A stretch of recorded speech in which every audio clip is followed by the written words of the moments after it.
Gracias por estar con nosotros aquí en Llegó la Hora. Y el siguiente tema yo creo que usted lo va a poner a pensar porque nos sorprende a todos. ¿Usted ha escuchado el término el síndrome del corazón roto? Bueno, no necesariamente tiene que ver con el amor o el desamor, sino en la manera en la que el corazón expresa ciertas condiciones que nos pueden afectar nuestra salud y que nos puede también confundir y no sabemos qué es lo que está pasando. Pero para entender mejor el tema y conocer cuáles son sus causas, el diagnóstico y la solución, nos acompaña el cardiólogo David Villegas aquí para tratar el tema. ¿Cómo está, doctor? Hola, ¿cómo estás? ¿Cómo te ha ido? Buenas tardes a todos y una vez más agradecerles la invitación y la oportunidad de venir a hablar de un tema que sí genera bastante controversia, desde el nombre hasta las opciones que tenemos hoy en día para llevar a cabo el diagnóstico y lo reciente que es. Bueno, para comprender qué es el síndrome como tal, porque quizás cuando lo escuchamos es generalmente en temas de sentimientos, pero en esta ocasión, ¿qué puede provocar una situación como esta en nuestro corazón? Ok, a mediados de los 80s, en los primeros casos se empezaron a llevar a cabo, a describir en Japón. El doctor Sato, que era uno de los médicos cardiólogos jefes en el hospital de Hiroshima, empezó a llevar a cabo análisis de pacientes que venían con una condición muy atípica, que mimetizaba o semejaba mucho a un infarto. Sin embargo, cuando le hacían los estudios cardiológicos, principalmente la angiografía, se daban cuenta que las arterias estaban completamente normales y empezaron a llamar la atención de pacientes que venían severamente comprometidos con ese hallazgo, con esas características, pero que la causa más importante de infarto, que es la obstrucción de las arterias coronarias, estaba completamente limpia. Y ahí empezaron a estudiar esta condición. Como te digo, es una condición relativamente reciente de inicio, en mediados de los años 80, y se han empezado a hacer una serie de relaciones con nexos epidemiológicos, con situaciones de estrés principalmente. Este número de casos, la mayoría tenían en común de que eran vecinos de un pueblo ahí en Japón, que había sido sometido recientemente a un terremoto y que eso había generado una gran crisis dentro de la población de angustia, de ansiedad, de miedo, y empezaron a hacer lo que llamamos nosotros en medicina, esa asociación epidemiológica entre esta situación de estrés, esta situación de angustia, esta situación de miedo y el hallazgo a nivel del corazón. Qué interesante, doctor, porque si eso fue en los 80, me imagino que hoy la sociedad está viviendo temporadas más intensas en cuanto al estrés, la ansiedad y demás, que se puede estar pues manifestando de esta manera. En ocasiones pues no sabemos cómo interpretarlo, y es que nuestro cuerpo también habla a partir de lo que estamos viviendo o de nuestro entorno. ¿Cuáles son esos síntomas entonces para uno decir, bueno, estoy teniendo tal vez alguna reacción que va en esta línea? Okay. La sintomatología es prácticamente indistinguible de un infarto. Y vean la importancia. El paciente o la persona va a sentir los mismos síntomas característicos de un infarto. Dolor en el pecho, una opresión a nivel de la región central del tórax, falta de aire, ahogo, sudoración fría, mareos, sensación de desvanecimiento inclusive. Entonces, desde el punto de vista de sintomatología, es prácticamente imposible distinguir con un infarto agudo de miocardio, un infarto al corazón. Por lo tanto, es muy importante ante una situación como esta acudir inmediatamente para ser valorado. Una particularidad que tiene el síndrome del corazón roto, o el nombre con que lo conocemos a nivel nosotros en cardiología, que es la miocardiopatía de Takotsubo. Y este nombre nació en Japón porque el Takotsubo es un dispositivo japonés tradicional para atrapar pulpos. Ellos los utilizan para atrapar pulpos y tiene una morfología muy característica. La base es amplia, pero la parte inicial es angosta. Como un jarrón, quizás. Como un jarrón, exactamente. Un jarrón de base angosta, y después lo demás es amplio, y el corazón, en los estudios que hacemos, tanto de ecocardiografía como los estudios con cateterismo coronario, vemos que adquiere exactamente la misma forma. Y una particularidad muy importante es el predominio franco que hay en el sexo femenino. porque el 90% de los casos son mujeres. Qué interesante.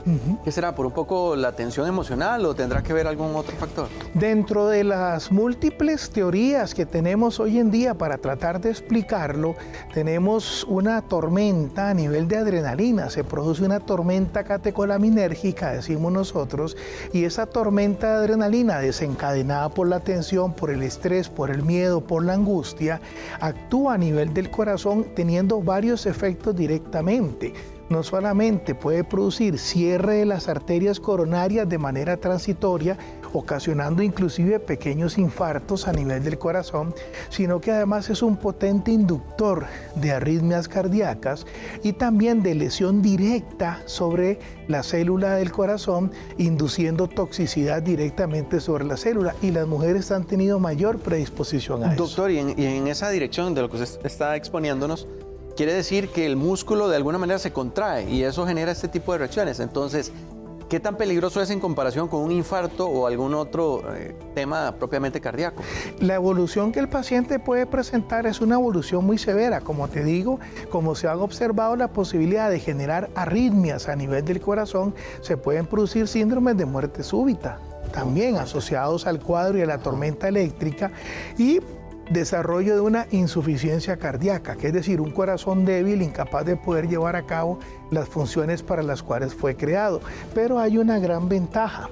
Cuando le hacemos el cateterismo y vemos que las arterias coronarias están completamente limpias y no hay ningún tipo de lesión, y confirmamos el diagnóstico de un síndrome de corazón roto o una miocardiopatía de Takotsubo, iniciamos el tratamiento médico actual y en un periodo de 3 a 6 meses podemos tener una reversión de más del 90% de los casos, a diferencia de un infarto. En ese aspecto quiere decir que hay posibilidad de rehabilitar nuevamente el corazón en su funcionamiento normal. Completamente, inclusive hoy en día, en donde la rehabilitación cardíaca es un pilar fundamental en el paciente, inclusive en el infarto convencional, en el síndrome de corazón roto, la rehabilitación cardíaca más los tratamientos que hemos utilizado han demostrado que en 3 a 6 meses más bien es raro que el paciente no se recupere. Inclusive algunas revisiones actuales ponen en signo de pregunta que si el paciente en 3 a 6 meses no se ha recuperado, que si habrá sido en realidad un síndrome de corazón roto y no un infarto convencional. Doctor, ¿y se puede de alguna manera diagnosticar antes que ocurra como tal, o es cuando ya está dándose algún síntoma que uno va y se diagnostica? Interesantemente, a diferencia del infarto agudo de miocardio convencional, el síndrome del corazón roto no presenta típicamente los factores de riesgo que inducen al desarrollo de la enfermedad. Es decir, se puede presentar, y hemos tenido nosotros tan siquiera ahí en el Hospital San Juan de Dios, donde yo laboro, en la unidad coronaria, hemos tenido pacientes jóvenes, 35, 34, mujeres conocidas, sanas, inclusive personas que practican deporte regularmente, que ante una situación de estrés, ante una situación de tensión, la pérdida de un familiar, una condición de salud de un hijo, de un padre, de una madre, una situación de estrés tensional, no solamente personal, sino laboral, desarrollan este tipo de identidades. Entonces es muy difícil poder decir quién tiene riesgo de padecerla, porque aquí pareciera que hay cierto grado de predisposición genética, porque estrés tenemos todos, todos perdemos familiares, todos tenemos familiares con enfermedades, o todos tenemos pérdidas importantes, y no todos desarrollamos el síndrome del corazón roto. Entonces tiene que haber cierta predisposición. ¿Y esa predisposición es más riesgosa también cuando alguien ya tiene un diagnóstico de otro tipo, de alguna afectación cardíaca? Excelente pregunta. Ahí tenemos un parámetro que es el parámetro sumatorio, es decir, si yo tengo factores de riesgo ya típicos, presión alta, diabetes, problemas del corazón previamente diagnosticados, y desarrollo una condición de síndrome de corazón roto o miocardiopatía de Takotsubo, la probabilidad de que ese corazón no se recupere es muy alta. Y la evolución, el cuadro va a ser más severo y la evolución va a ser más tórpida con respecto al paciente que no tiene factores de riesgo, que tiene un corazón, digámoslo así, sano, y que ante esta situación aguda desarrolla la miocardiopatía de Takotsubo. ¿Cuáles podrían ser algunos consejos suyos para que podamos de alguna manera prevenir este tipo de reacciones que, como bien decía, pues es de todos los días, es algo cotidiano que no podemos evitar, pero que quizás podríamos favorecer un poco el trabajo del corazón? Es muy importante esa pregunta y yo creo que al final es el pilar fundamental de la salud cardiovascular. La salud cardiovascular, un profesor mío hace muchos años me decía que el buen cardiólogo trata, pero que el excelente cardiólogo previene.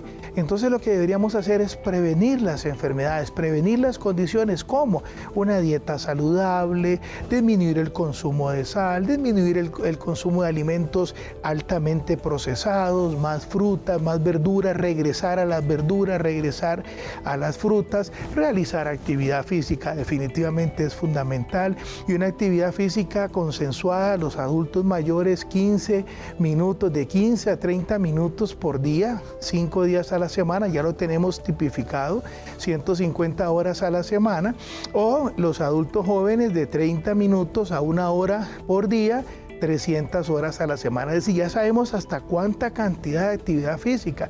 Hay un estudio reciente que salió publicado hace un par de semanas en una revista de carácter mundial con respecto a la cantidad de pasos necesarios para poder prevenir la enfermedad cardiovascular. Y llegan a la conclusión que cuando tenemos entre 7.000 y 10.000 pasos estamos disminuyendo el riesgo de enfermedad cardiovascular.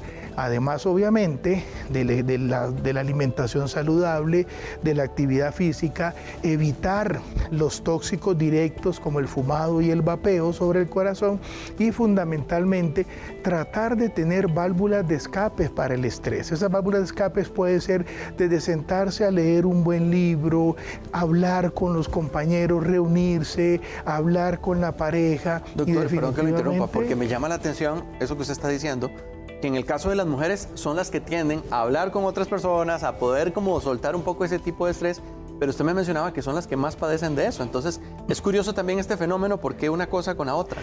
Muy probablemente es que las mujeres van a tener un componente más emocional. Muy probablemente ellas van a tener mayor liberación de este tipo este tipo de sustancias, este tipo de moléculas que van a causar esa lesión directamente.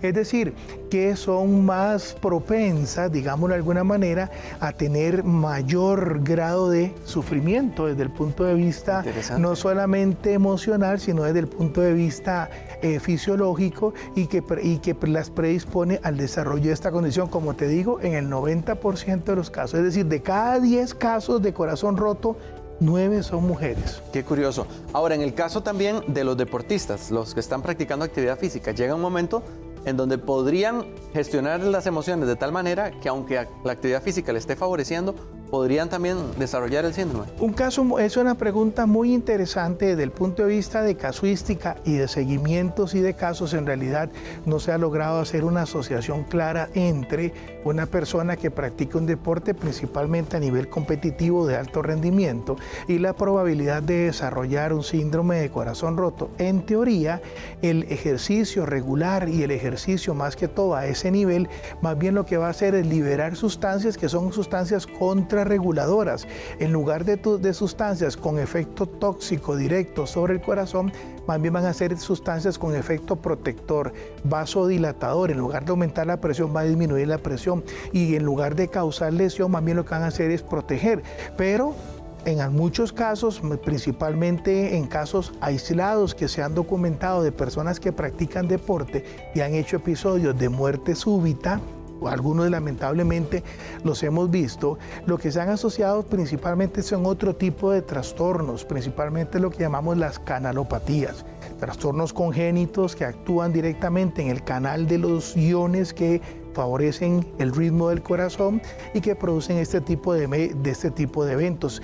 Tanto el corazón roto como tal en deportista no, pero es una condición que se puede presentar. El estrés ante una competencia, el estrés, todo ese nivel de tensión puede perfectamente llevar a una situación como esta. Bueno, eso es importante también para desarrollar algunas habilidades que nos ayuden a drenar un poquito esa tensión, porque si bien es cierto, la actividad física favorece, como decimos por ahí, ¿con qué necesidad estar acumulando uno esas emociones que le pueden perjudicar en el mañana? Doctor, ahora que usted mencionaba el tema de los hábitos, a mí me llama mucho la atención porque se ha mencionado también el tema del sueño, que no favorece si usted no lo logra compensar de manera correcta para restaurar un poquito su funcionamiento en el descanso. ¿Cómo podría alguien que tal vez padece de insomnio tener también una posibilidad de corregir esto para que no le afecte? Es muy importante lo del sueño y forma parte de todos los cambios en los estilos de vida que tienen que favorecer o dirigidos a favorecer la salud plena, no solamente la salud cardiovascular. Durante el periodo de sueño la mayoría de los órganos descansan, digámoslo así, procesan la información, como el caso del cerebro. El corazón tiende a disminuir la frecuencia cardíaca, digámoslo de esta manera, trabaja menos el corazón durante el sueño que durante el periodo de actividad, y es fundamental tratar de conciliar un sueño adecuado entre 6 a 8 horas. Y hace unos años salió un estudio muy interesante con respecto a la asociación directa entre dormir menos de 6 horas y el desarrollo de enfermedad cerebrovascular, principalmente en las mujeres. Y ese dato llamó mucho la atención, llamando a la meditación y a favorecer todas aquellas situaciones que pueden ayudarnos a conciliar el sueño. Medidas muy sencillas, no soy experto en el tema, tenemos algunos compañeros que han profundizado más y que son expertos en el sueño, pero medidas muy sencillas como no tomar líquidos de manera abundante 1 o 2 horas antes de dormir. Cuando voy a decir me voy a acostar, y como decimos en mi pueblo, hacer el nido para acostarnos, no sentarme en la cama con el teléfono, no estar viendo videos, no estar revisando en el teléfono, en el celular, porque todo eso lo que hace es que activa el cerebro y nos va a favorecer más bien el insomnio, sino tener hábitos de sueño. Vamos a dormir, apagar las luces, apagar el tele, poner las alarmas correspondientes y dejar el teléfono a un lado, porque hay gente que se acuesta. Es más, leer un buen libro, tener esa educación de leerse 5 o 6 hojitas, 6 paginitas antes de dormir, eso te ayuda a conciliar el sueño. Pero estar revisando toda la estimulación que produce el teléfono celular, lo que favorece más bien es el insomnio. Hoy más que nunca toma sentido el tema de la relajación, de la meditación, un poco de esos ejercicios que le permitan a uno desconectar de ese ruido externo que le está consumiendo, y creo que es válido ante un tema como este. Doctor, ahora que usted mencionaba en el caso de alguien que padezca el síndrome del corazón roto y que se puede rehabilitar, hay posibilidad también de que antes de que ocurra, al cambiar de hábitos, pueda transformar un poco lo que ya venía casi que predecible para que le ocurriera al corazón. Siempre la prevención de la enfermedad cardiovascular es una realidad. Entonces, esa persona, digámoslo así, como este caso que tuvimos hace un par de semanas, una paciente joven, en realidad pues era una persona sin ningún tipo de patología como tal, sí muy estresada, con una situación laboral y con una situación personal importante. Ella misma nos contaba ahí en la unidad coronaria que cada vez que se montaba en el carro, ella las manos las tenía empapadas del estrés de agarrar el volante. Entonces esa persona muy probablemente se hubiese empezado algún tipo de terapia, algún tipo de válvula de escape, le decimos nosotros, que yoga, que hacer ejercicio, que ir, que relajarse, que inclusive hasta buscar ayuda profesional con compañeros como por ejemplo los psicólogos que nos ayudan tanto. Muy probablemente esa persona hubiese controlado todos esos factores desencadenantes y hubiese llevado a una prevención de la condición que la llevó a estar con nosotros casi una semana ahí en la unidad de cuidados agudos cardiovasculares. Entonces sí hay posibilidad de que evitemos caer en una condición de este tipo. Y también, ¿en qué momento se utiliza el medicamento para poder tal vez apoyar un poco la dinámica de prevención y de corrección? Ok, es muy importante esto. El paciente va a tener un cuadro de presentación que es exactamente igual a un infarto. Entonces, y eso le decimos a los compañeros que están en formación, a los médicos, usted no se puede dar el chance de decir, mira, no te preocupes, vos tenés un síndrome de corazón roto. No, usted piensa lo peor. Y lo peor es que tenga un infarto. Usted hace todo el abordaje diagnóstico como si fuese un infarto.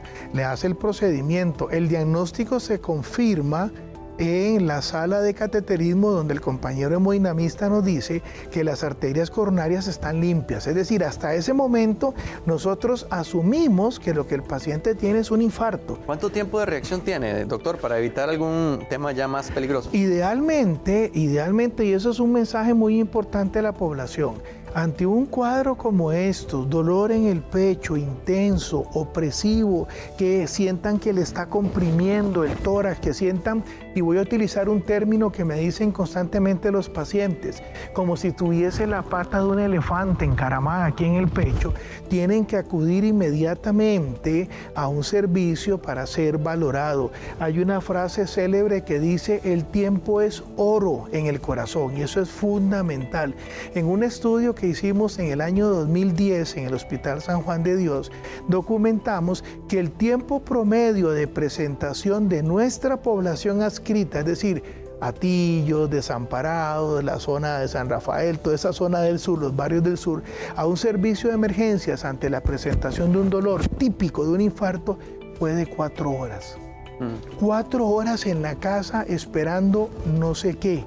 Cuando un cuadro de esos, si el dolor no se alivia en 20, 30 minutos, hay que buscar inmediatamente la valoración, porque puedo estar ante la debería acudir a emergencias en ese caso. Acudir a un servicio de emergencias para ser valorado. Doctor, qué buen tema. Muchas gracias por ayudarnos a comprenderlo, porque es algo muy cotidiano y que todos, si no lo atendemos a tiempo, podríamos salir perjudicados de nuestra salud.